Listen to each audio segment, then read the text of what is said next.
Bom dia, queridos irmãos e amigos. É um prazer estar com vocês aqui nesta manhã para juntos meditarmos um pouco na palavra de Deus.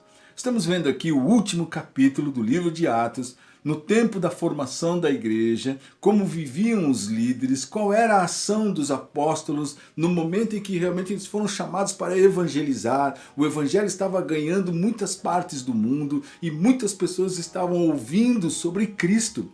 E neste tempo próprio, estamos vendo o apóstolo Paulo saindo de Jerusalém, indo para Roma conforme ordem de Deus.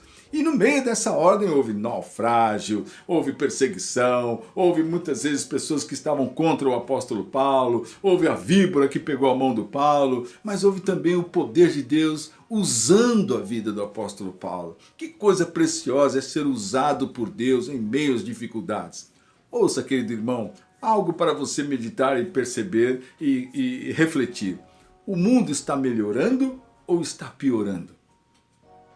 Tenho para mim que o mundo está piorando, não é? Nós não vamos falar de detalhes, seriam muitos detalhes. Mas o mundo, os sentimentos dos homens, o egoísmo, não é? A insatisfação, a murmuração e as ideologias todas que estão surgindo estão mudando o homem de forma completa. Aquilo que é certo está errado, né? Agora, aquilo que era o certo hoje é o errado, aquilo que é o ruim virou agora o que é bom. Então as pessoas estão perdidas nos seus sentimentos, lamentavelmente jovens, crianças. Muitas coisas têm roubado as famílias, há muita separação, destruição de todos os lados. Então o mundo está piorando. Mas veja bem, como nós, preste atenção, esta é a minha pergunta, como nós cristãos vamos reagir diante de tudo isso? Será que vamos, por conta da nossa, eu vou na igreja, eu faço isso, será que é só isso que o Senhor espera de mim? Que eu vá à igreja, que eu tenha uma Bíblia? Veja, perceba bem que assim como nós estamos vendo o apóstolo Paulo aqui, não havia uma regra, não era uma coisa, poxa Deus, eu tenho feito tal e tal coisa, por que está acontecendo tudo isso comigo? Deus permitiu sim que eles estivessem passando por naufrágio, por uma víbora, por dificuldades, problemas, homens ao seu redor que estavam desesperados, pessoas ao seu redor, nestes dias, estarão desesperadas. A grande questão é como você vai reagir diante do desespero de todos. Você está entendendo? Talvez os seus filhos estejam desanimados, abatidos, desesperados, angustiados. Talvez uma enfermidade na sua família esteja trazendo isso, desânimo a todos, desespero, angústia, as pessoas sem saber o que fazer. Mas como você vai reagir nesse tempo? Essa é a questão. Porque na verdade isso não está no seu controle como se você pudesse ter uma reação maravilhosa. Mas o que crer? Como Jesus disse a Marta, a Maria na ressurreição de Lázaro, tudo é possível ao que crê. Esse é o tempo de que o verdadeiro servo de Deus vai depositar a sua fé, a sua confiança em Cristo, porque as coisas ao nosso redor estão perecendo. É como se elas estivessem desmanchando, se quebrando. Talvez você não consiga ver isso com os olhos, mas é perceptível, a nossa sociedade está em ruínas. Os valores estão se desmanchando, se pervertendo. Cada vez mais o homem fica egoísta e perverso. Há tantas coisas feias que estão acontecendo no nosso país, no mundo inteiro.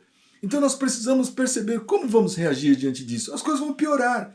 E eu, no meio de tudo isso, vou fugir?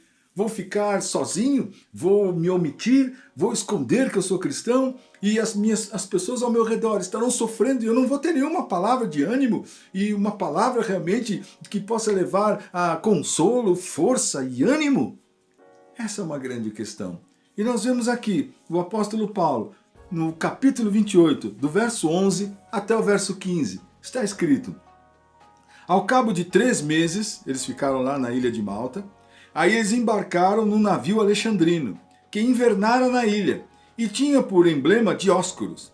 Tocando em Siracusa, ficamos ali 3 dias, donde bordejando chegamos a Régio. No dia seguinte, tendo soprado vento sul, em 2 dias chegamos a Puteoli, onde achamos alguns irmãos que nos rogaram ficássemos com eles 7 dias. E foi assim que nos dirigimos a Roma. Tendo ali os irmãos ouvido notícias nossas, vieram ao nosso encontro até a praça de Ápio e as 3 vendas. Vendo-os Paulo e dando por isso graças a Deus, sentiu-se mais animado. Agora, depois dessa viagem, de todo esse tempo que Paulo passou, não é? Nesse percurso, indo até Roma, chegando então nesse lugar, agora nós vemos o apóstolo Paulo estando com os irmãos.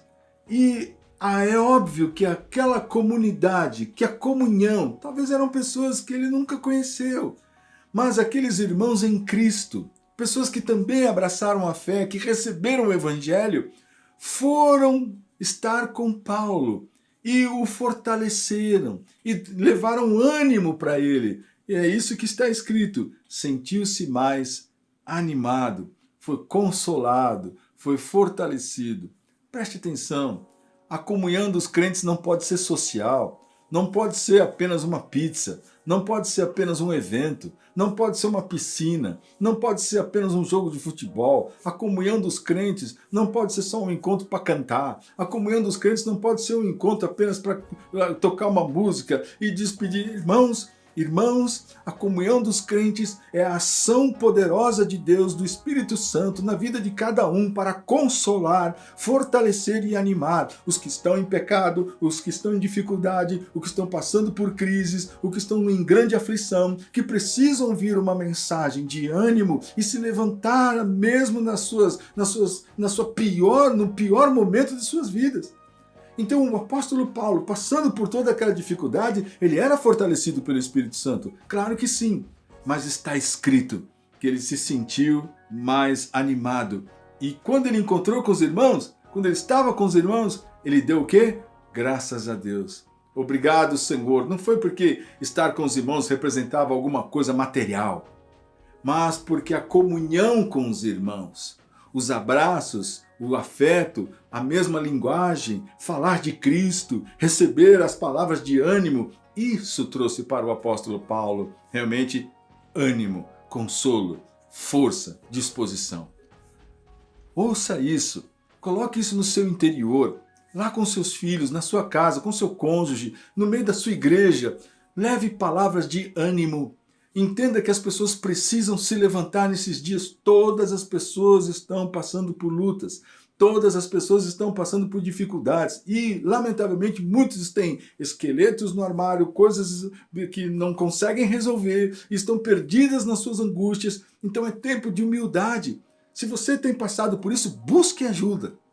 Se você é esse que está aí com dificuldade, com desespero, não consegue, você precisa buscar ajuda. Estou à sua disposição. Mas se você tem se sentido fortalecido e forte, então dê ajuda. Então console e fortaleça. Nós não fomos chamados para criticar e julgar e apontar o dedo e falar, nossa, o que é isso? Mas nós fomos chamados para estarmos juntos em meio aos naufrágios da vida, às mordidas de víbora, às dificuldades de saúde, aos problemas financeiros e tudo isso que está acontecendo no mundo nesse tempo. Eu realmente desejo que você seja fortalecido na fé, que você ganhe esperança e vigor em Cristo, por causa de Cristo, por Deus e seu reino, por Cristo e a sua igreja e pela sua palavra, que é a verdade. Deus te abençoe.